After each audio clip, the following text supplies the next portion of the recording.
History is often presented to us as a linear, understandable record. However, the most amazing secrets are often hidden in plain sight, captured in the art of past centuries. If we cast aside our usual skepticism and turn to the artistic heritage of the 18th century, especially the works of Italian masters, a picture of the world opens up before us that completely overturns our ideas about ancient civilizations. The works of that period serve not merely as museum decorations, but perhaps as the most vivid evidence of the existence of giants in the relatively recent past. It is important to understand the context of the era. In those times, before photography was invented, technologies for capturing reality were different, but no less developed. Italian artists of the 1700s were famous for their striving for absolute accuracy. Their paintings are not the product of wild fantasy, but a documentary chronicle, transferred to canvas with photographic detail. These masters conveyed reality exactly as it was, without distortion or allegory.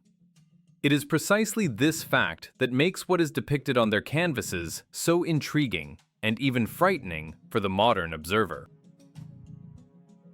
Upon close examination of the cityscapes of that time, a striking detail is revealed. On busy squares and streets, people of completely different proportions coexist. This is not an optical illusion or a mistake in perspective. We see ordinary people, our ancestors, whose dimensions match ours, and walking right next to them are figures whose height significantly exceeds accepted norms. We are not talking about children and adults, but about fully formed people who differ from each other only in scale. This is a humanity where giants and people of ordinary height exist in a single space, side by side. The scenes in the paintings are devoid of drama or conflict, which speaks to the everyday nature of such a neighborhood. This is the ordinary life of an 18th century city. However, social stratification is also noticeable. The larger people are typically depicted in rich clothing, resembling the attire of the aristocracy and nobility. They occupy a confident position in society, while people of our usual height are dressed more modestly and often fulfill the role of service staff or simple townsfolk. This visual evidence suggests the conclusion that the giants of that time were not only distinguished by physical power, but also occupied a dominant position in the social hierarchy, serving as the elite of that world. It is unlikely that Italian realists, whose task was to immortalize the greatness of their cities, would massively introduce such strange, fantastic elements into their work if they had no relation to reality. Most likely, they simply painted what they saw every day from their windows. We are looking at our own past, where our species lived in the shadow of more powerful beings. And if we accept this fact as given, if we agree that the artists were not lying when they depicted people of different heights, then the next, even more intriguing question arises. What kind of world did they live in? After all, beings of such size required appropriate space. If you look at the architecture surrounding these characters, it seems too majestic and monumental for an ordinary person, as if this entire world of stone was designed and built not for us at all. When we shift our gaze from the mysterious figures of the characters to the architectural background that surrounds them, an even more striking picture reveals itself. The environment captured on ancient canvases, as well as that which has survived in stone to this day, is silent but irrefutable proof that modern man occupies a place in these cities that was not originally intended for him. We are accustomed to admiring the grandeur of ancient buildings, their monumentality and scale, attributing the gigantic dimensions to the architect's desire for pomp and the wish to impress descendants. However, if we discard art history cliches and look at these buildings from the point of view of dry logic and functionality, it becomes obvious. These structures were designed based on completely different anthropometric data. Buildings constructed in the so-called antique style possess proportions that cause a deep sense of dissonance in a person of ordinary height. Huge window openings, stretching meters upward, and door portals through which a rider could freely pass without bowing his head seem excessive for people of our height. Why create a door 5 or 6 meters high if the average height of a resident does not exceed 1.70 meters? From the point of view of heat conservation and ease of use, this is nonsense. Such rooms are difficult to heat, and huge door leaves are heavy to open. But everything falls into place if we assume that these parameters were dictated not by aesthetics, but by ergonomics. For a creature ranging from 3 to 4 meters tall, such doorways and high ceilings are not a luxury, but a banal necessity, ensuring comfortable movement and life. Just as a standard 2-meter doorway is the norm for us. This architectural gigantomania correlates perfectly with the social stratification observed in the paintings. Giants dressed in expensive aristocratic clothes look absolutely harmonious in these settings. They are proportionate to the columns, arches, and staircases. Their figures naturally fit into the space of huge halls and wide terraces. At the same time, people of our current height look like children or random passers-by wandering into someone else's palace against the background of these cyclopean structures. We see how little people huddle at the foot of giant plinths. Their way of life seems primitive against the background of the high-tech stone processing from which the cities are built. This observation confirms the hypothesis that it was the giants who were the ruling elite, for whose needs and dimensions this material world was created. Ordinary people, apparently, only served this civilization or coexisted with it in secondary roles, using infrastructure created not for them. Even today, looking at the preserved architectural monuments, be it cathedrals with their heavenly vaults or administrative buildings of past centuries, we are forced to admit, we live in the ruins of a more advanced civilization. We adapt these spaces for ourselves, inserting additional floors to break one giant story into 2 suitable for living, shrinking doorways, and installing elevators where the steps are too steep. We behave like new tenants who have moved into a giant's house that is too big in the shoulders for us.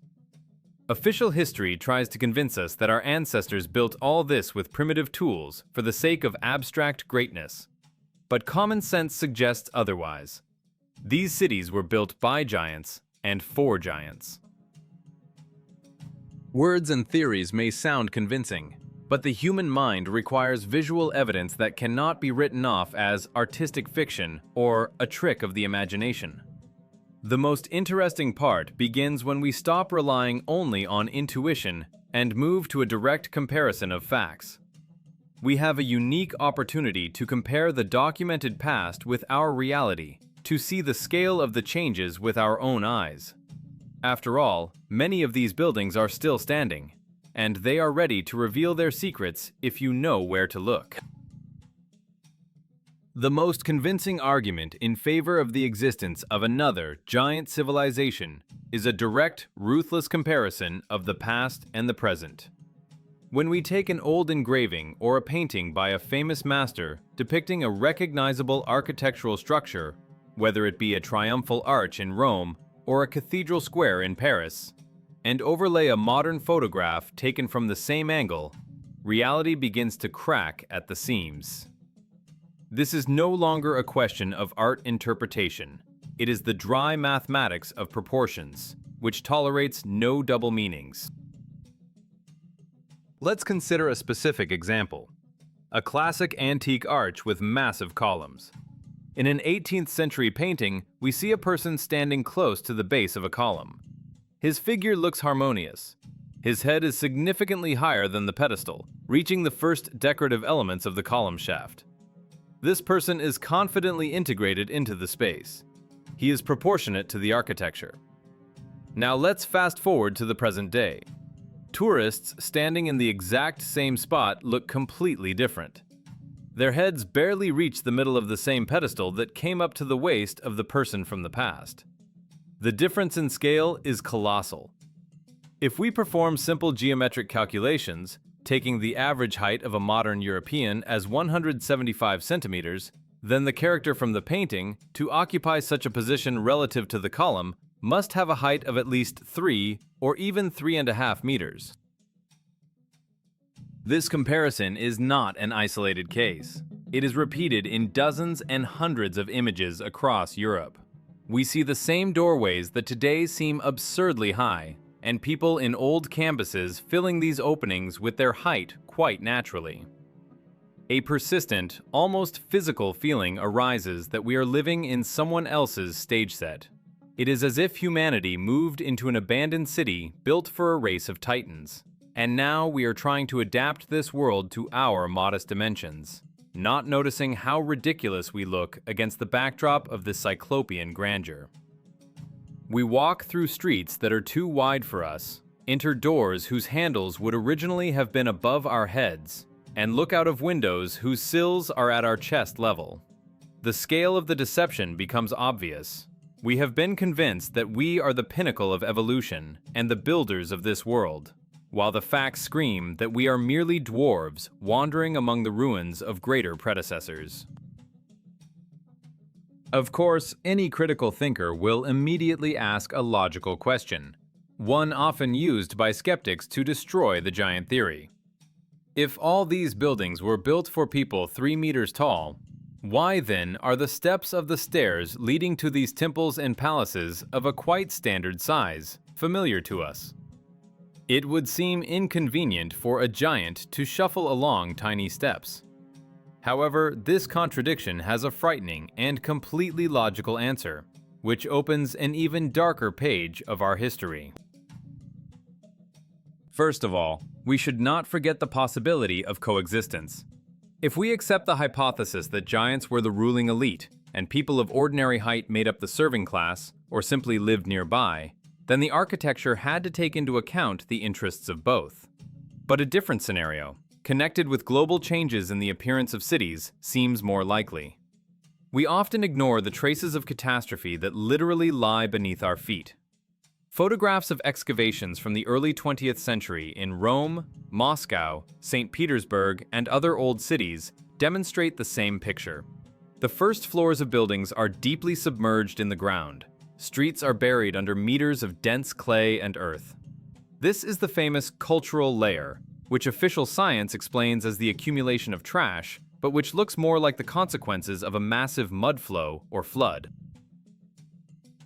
In this context, small stairs receive a simple explanation.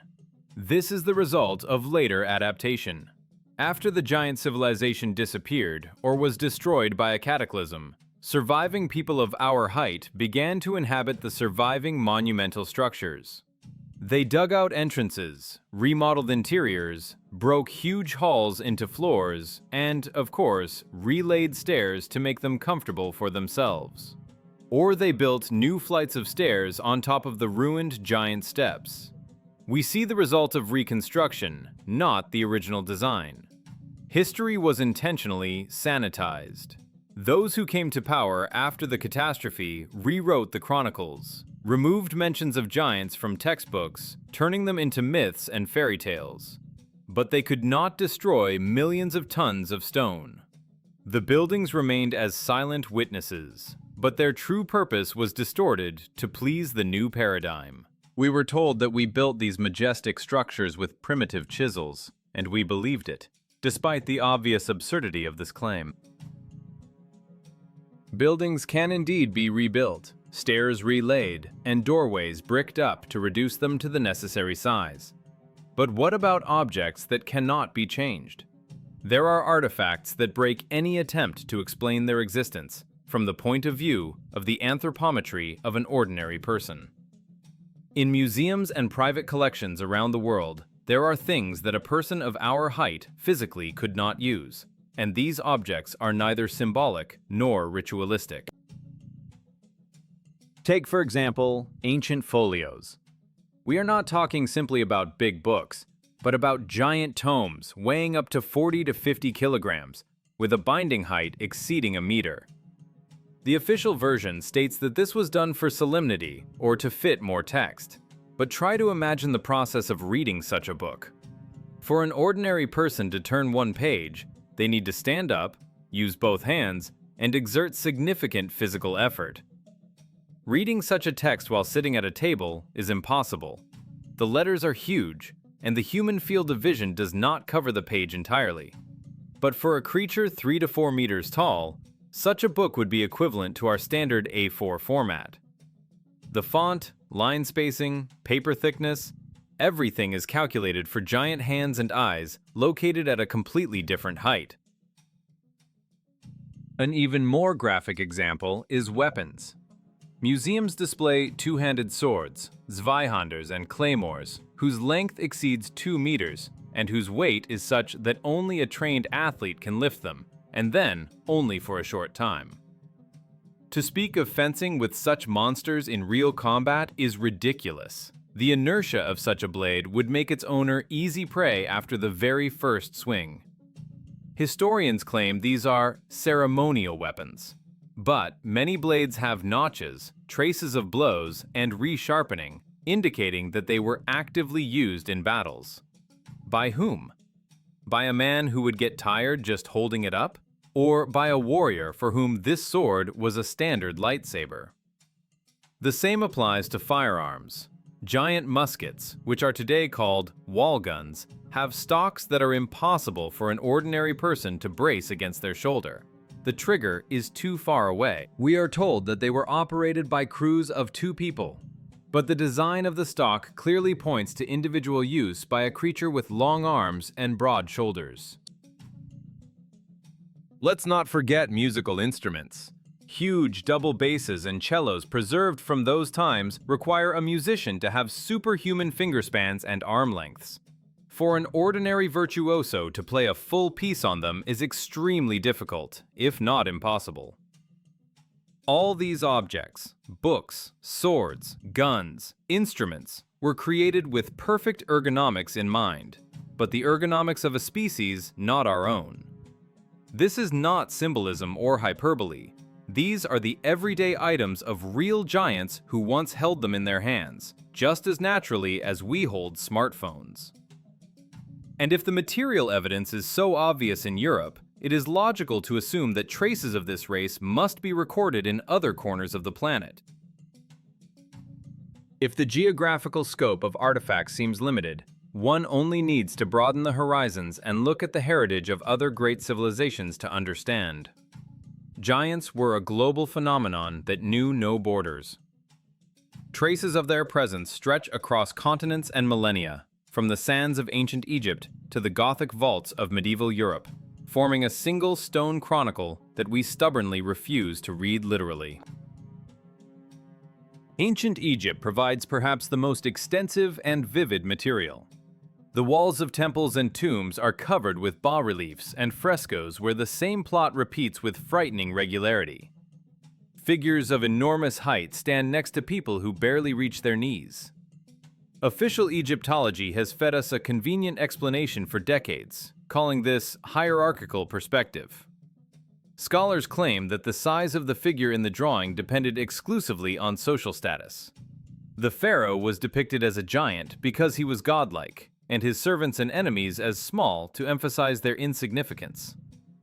But if we discard this imposed dogma and assume that ancient artists, who possessed incredible skill in anatomy and architecture, simply recorded reality, everything falls into place. This is not an allegory of power, but a documentary depiction of biological difference. We see not metaphorical giants, but real rulers towering over their subjects in the literal sense of the word. Similar evidence can be found in the heart of Europe, in the sculptural compositions of ancient cathedrals. Look closely at the statues of knights and saints adorning the facades and interiors of temples. Often, next to these majestic figures, animals are depicted: lions, bulls, or war horses. But their proportions cause bewilderment. A fearsome lion next to a warrior looks no bigger than a lapdog, barely reaching the knee. And a riding horse seems like a pony whose back is at the waist level of the person standing next to it. Art historians rush again to explain this as an inability to observe proportions, or the symbolic meaning of the victory of spirit over flesh. However, common sense suggests that sculptors capable of carving the finest lace from stone and conveying emotions on a face were unlikely to be massively mistaken in the size of a horse. It is much more likely that the animals were of ordinary size, but the people standing next to them were true giants. Too many coincidences are scattered around the world to consider this an accident, or the collective fantasy of artists from different eras and cultures. Statues of Buddha, antique colossi, Egyptian bas-reliefs, and medieval engravings, they all speak the same language, the language of gigantism.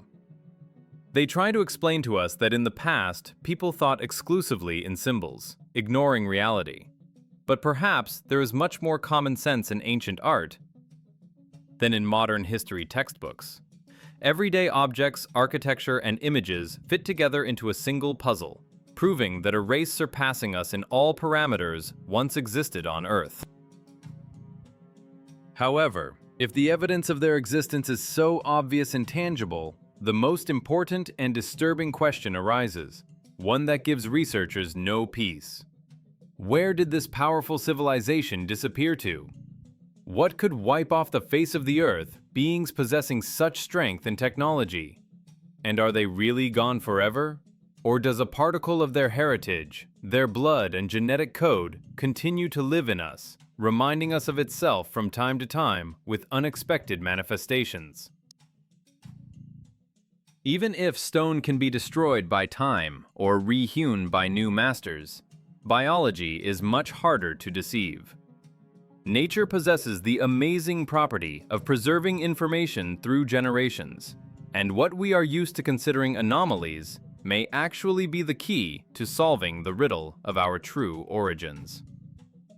Looking at archival photographs from the late 19th and early 20th centuries, we often stumble upon images of people of phenomenal height. Official medicine hastily hangs the label gigantism or acromegaly on them, attributing everything to hormonal failures and diseases. However, upon close examination, many of these patients look like absolutely healthy, proportionally built, and physically strong people, devoid of the bone deformities characteristic of the disease. This suggests that before us is not a mistake of nature, but a manifestation of powerful genetic memory, a sudden awakening of an ancient recessive gene. Perhaps chains inherited from those very titans who built antique cities and posed for Italian artists still slumber in our DNA. From time to time, nature glitches in the program of shrinking humanity, and people are born into the world bearing the physical appearance of our distant ancestors or predecessors. We live in an era of genetic oblivion, but the blood remembers what was crossed out of history textbooks. The very fact of the appearance of such people in our time serves as living proof that the giant civilization did not vanish without a trace, but dissolved into us, mixing with the more compact species of survivors. But why did we survive? This question inevitably leads us to the topic of a global catastrophe or war that put an end to the era of giants. All that remains of them are first floors buried in mud, orphaned megalithic structures, and scraps of legends. Where did they go?